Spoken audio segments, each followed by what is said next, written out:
Hi everyone, I am Chanchal Bhardwaj and you are watching my channel insightful education. तो आज हम पढ़ेंगे शेड्यूल्स ऑफ इंडियन कॉन्स्टिट्यूशन, माने हमारे संविधान में अनुसूची जो है। ठीक है, देखिए हमारे संविधान में आर्टिकल्स हैं, अनुच्छेद मतलब हैं, और हमारे संविधान में शेड्यूल्स हैं माने अनुसूची हैं। तो कितनी अनुसूची है, वो क्या करती है, अनुसूची क्या होती है, ये सब चीजें आज हम पढ़ेंगे। तो सबसे पहले अपने वीडियो को स्टार्ट करते हैं। तो सबसे पहले जानिए शेड्यूल्स होते क्या हैं। ठीक है, शेड्यूल का मतलब है अनुसूची। शेड्यूल का मतलब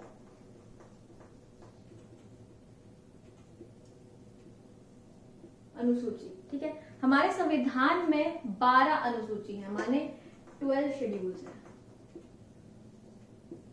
ठीक है, अभी जो 12 अनुसूची है, क्या ये संविधान में शुरुआत से ही 12 थी, या कब ये 12 हुए, या धीरे धीरे कितने ऐड हुए, या कितने ओरिजिनली थे, तो ये भी आपको जानना जरूरी है। सबसे पहले देखिए हम बात करेंगे गवर्नमेंट ऑफ इंडिया एक्ट की। Government of India act 1935। Government of India act 1935 के अंदर सबसे पहले ये अनुसूची जो है इनके बारे में बताया गया था। अब अनुसूची होती क्या है, शेड्यूल्स होते क्या है, देखिए आपके जो कॉन्स्टिट्यूशन में जो अनुच्छेद माने जो आर्टिकल्स हैं उनमें जो एक्स्ट्रा इंफॉर्मेशन नहीं दी गई है, तो ये जो शेड्यूल्स होते हैं ना, वो एक टेबल टाइप के होते हैं। टेबल माने एक बॉक्स टाइप के होते हैं। टेबल्स जैसे आप बताते हैं, कंपैरिजन करते हैं चीजों का, वैसे ही वैसे टेबल्स बने होते हैं। टेबल्स के अंदर जो शेड्यूल, पहले शेड्यूल में क्या है क्या नहीं है, ठीक है, तो एक शेड्यूल के अंदर कितनी चीज एक्स्ट्रा इंफॉर्मेशन देते हैं आपको, जो आपके आर्टिकल्स में भी नहीं होती। ठीक है, तो शेड्यूल्स क्या होते हैं, जो आपको कॉन्स्टिट्यूशन के पार्ट्स के बारे में एक्स्ट्रा इंफॉर्मेशन देते हैं, जो कि आपके आर्टिकल्स में भी नहीं होती। और कोई भी अमेंडमेंट होता है, माने कोई भी आपका संशोधन होता है संविधान में, तो इन्हीं में ऐड होता है। ठीक है, शेड्यूल्स के अंदर ऐड होता है वो।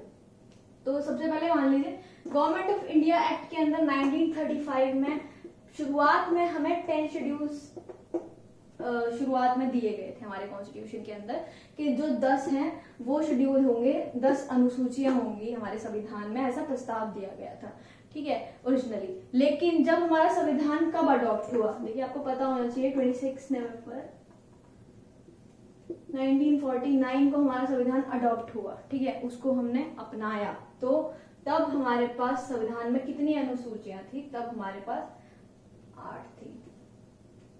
ठीक है, तो ये हमारा संविधान जो ओरिजिनली आया, जो हमने अपने संविधान को लागू किया, ठीक है, तब हमारे पास 8 थी। और आज हमारे पास प्रेजेंटली हमारे पास 12 अनुसूचियां हैं। आज हम करंट की बात करें, करंट सिनेरियो, तो 12 शेड्यूल्स है इंडियन कॉन्स्टिट्यूशन के अंदर। अब आपको ये भी जानना होगा कि 8 तो थे, अब धीरे धीरे कब ऐड हुए।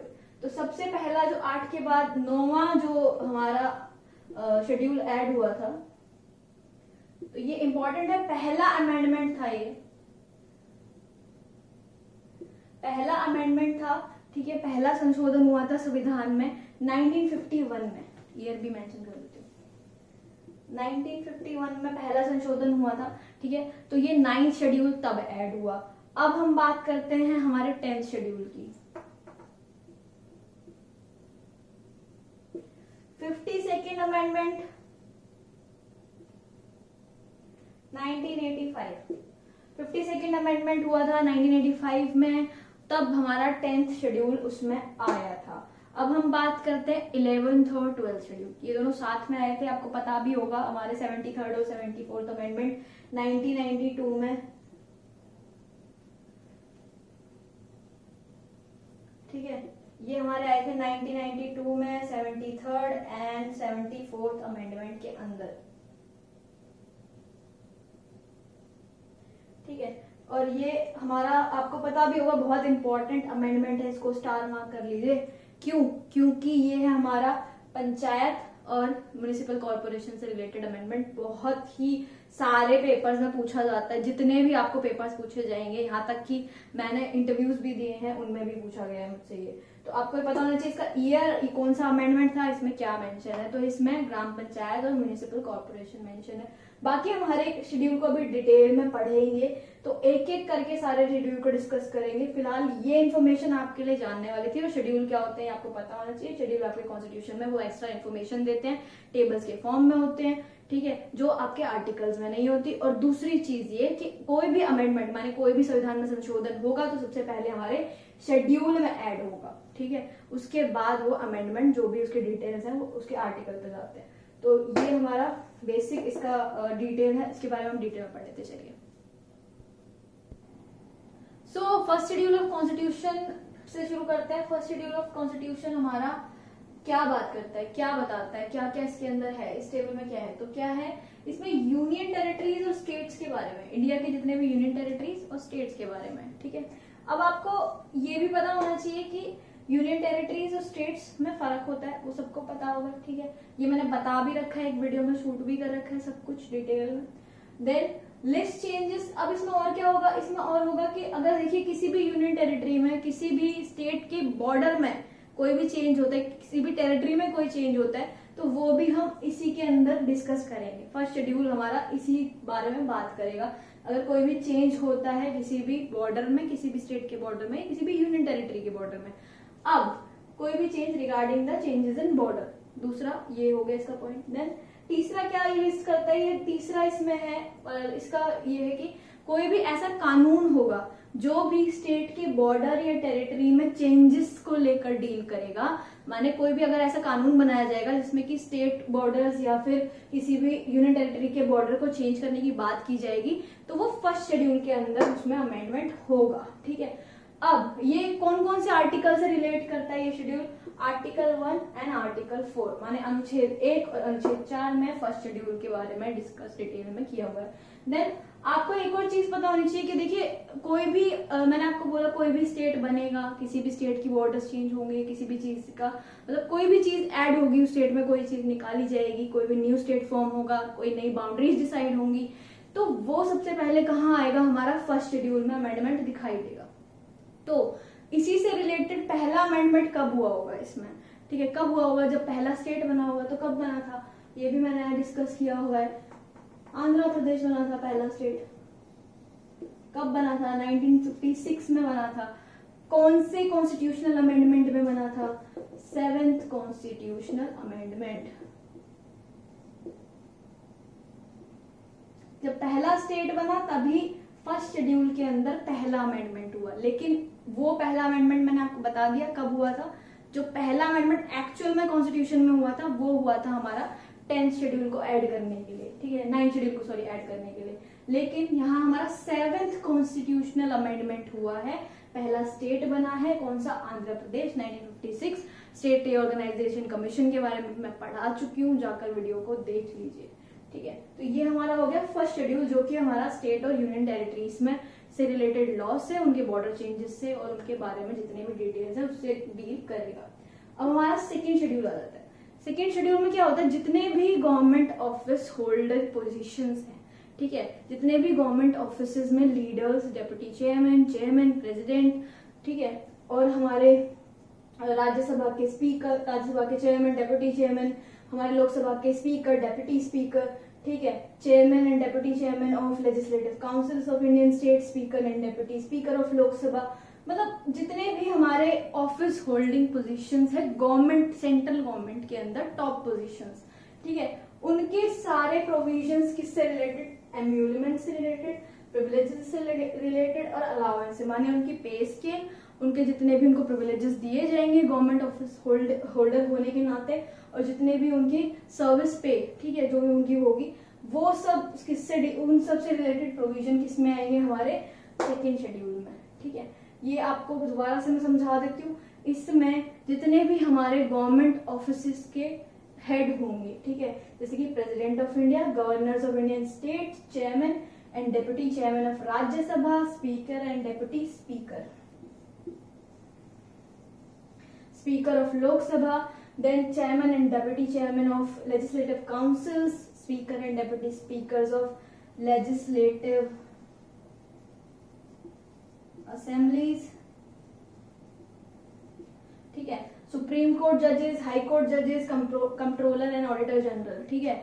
तो ये हमारा जितने भी होंगे इन सब के जो भी प्रोविजन होंगे, इनकी पे स्केल से रिलेटेड, इनके अलाउंसेस से रिलेटेड, इनकी जो मंथली एम्यूलमेंट से रिलेटेड जितने भी जो भी प्रोविजंस होंगे सब किसमें आएंगे, हमारे सेकंड शेड्यूल में, ठीक है। अब हमारे सेकंड शेड्यूल के अंदर आर्टिकल कौन कौन से डिस्कस किए गए हैं, 59, 65, 75, 97, 125, 145, 158, 164, 186, 221, ठीक है। तो ये हमारे इसके अंदर आर्टिकल्स है, माने इसके डिटेल्स आपको इन आर्टिकल्स में मिल जाएगी, ठीक। देन आपके ये दो हो गए, अब आगे के पढ़ लेते हैं।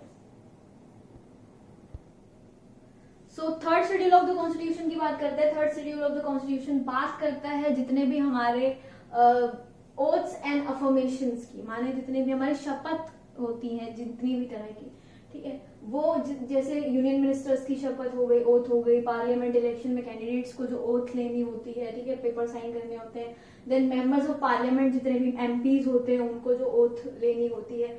एससी से सुप्रीम कोर्ट जजेस, कंट्रोलर एंड ऑडिटर जनरल की ओथ, मतलब सारी ओथ्स एंड अफर्मेशन जो भी इन सब से रिलेटेड है। State minister, state legislature elections, candidates and state legislative members at high court जजेस, तो ये जितने भी हो गए इन सब की ओथ्स एंड अफर्मेशन से रिलेटेड हमारी जो थर्ड शेड्यूल है वो बात करेगा किससे रिलेटेड, ओथ्स एंड अफर्मेशन से रिलेटेड जितने भी इंफॉर्मेशन होगी वो आपको देगा, किसकी, यूनियन मिनिस्टर्स की ओथ, पार्लियामेंट्री इलेक्शन में जो कैंडिडेट्स खड़े होते हैं उनके लिए जो ओथ्स होती हैं, members of parliament, MPs, supreme court जजेस, controller, auditor general, state minister, state legislature election candidates, then state legislature members, then SC जजेस। अब इसके जो आर्टिकल्स हो गए ओथ से रिलेटेड जितने भी आर्टिकल्स हैं इन मेंबर्स की, 75, 84, 99, 184, 146, 173, 188, 219, ठीक है, ये हमारे इनसे रिलेटेड आर्टिकल है।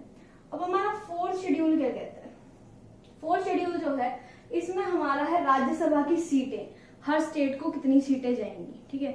अब हमारे पास इंडिया में कितने स्टेट हैं आपको पता ही होगा, 28 स्टेट्स हैं, तो सही से लिख देते हैं, 28 स्टेट्स एंड 8 यूटीज हैं, ठीक है। अब इनमें से जो भी स्टेट्स हैं वो तो सारे के सारे उनको राज्यसभा सीट्स मिली हैं, और सिर्फ 3 यूनियन टेरिटरीज हैं जिनको राज्यसभा सीट्स मिली है, वो है पुडुचेरी, दिल्ली एंड जम्मू एंड कश्मीर, ठीक है। तो ये 3 राज्य यूटीज हैं जिनके पास राज्यसभा सीट्स हैं। अब ये सीट्स का एलोकेशन आर्टिकल 4 और आर्टिकल 80 में है, ठीक है। और आपको ये पता होना चाहिए कि कितनी सीट्स हैं हमारे राज्यसभा के अंदर, टोटल स्ट्रेंथ जो है राज्यसभा की, शुड आई राइट हियर,